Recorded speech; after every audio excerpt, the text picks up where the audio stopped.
Aquilo está tudo empurrado. Qual? Aqui embaixo em terra. Ah, então deve levantar também.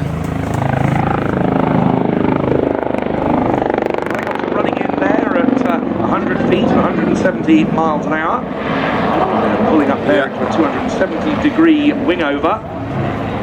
Surprising agility, you might think, for a 5-ton helicopter, but that's always been one of the strengths of the Lynx, which is crewed today by display pilot Lieutenant Simon Dixon, and assisting him from the left-hand seat is Observer Lieutenant Commander Matt Tazewell.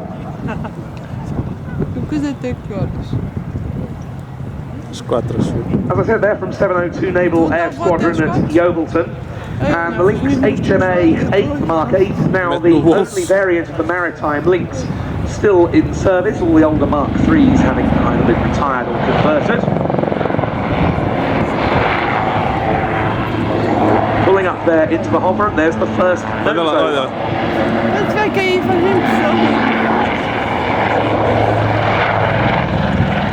Now to what we call the B-axis. The A-axis is the one along the runway axes. The B-axis is the one at 90 degrees to that.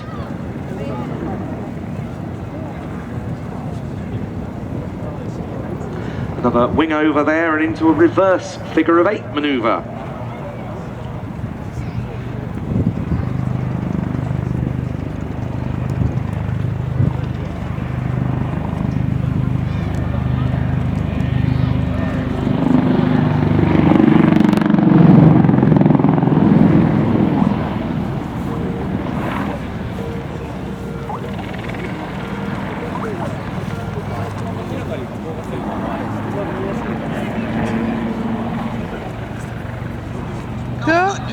Two 900 horsepower Rolls-Royce GEM engines powering the Lynx. It's not just a manoeuvrable helicopter, it's also a very fast one. The Lynx still holds the official helicopter outright world speed record at 249 miles an hour, and it's done that for over 25 years.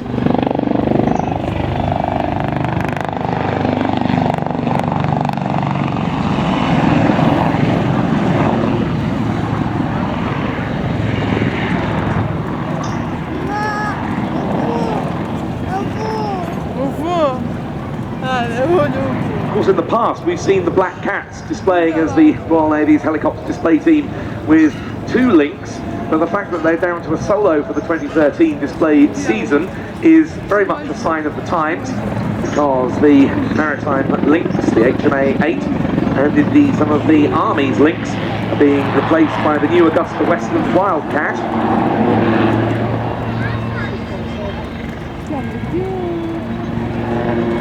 So there's a substantial training and conversion effort currently going into bringing that new type into service.